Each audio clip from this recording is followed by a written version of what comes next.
Hello mga mi, ayan nga, gumawa tayo ng panibagong vlog, panibagong video. Ayan mga mi ha, gumawa nga kami dyan ng Christmas light mga mi, tago-tago pa nga ng aming nanay yan, tsaka ng aming kapatid na babae. Ayan, panganay namin. Ayan mga mi ha, sobrang ganda pa nga dyan ng mga Christmas tree na yan mga mi, tsaka yung aming mga bulaklak, tsaka yung mga Christmas light dyan na ilaw pa talaga siya kahit sobrang tagal na nga nakatago yan mga mi.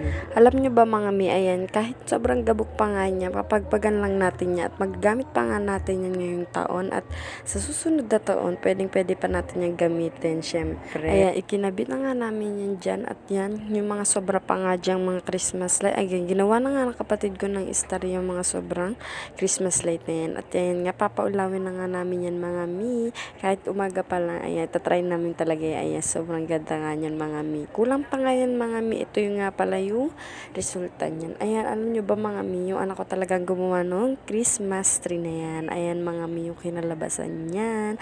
Ayan, thank you!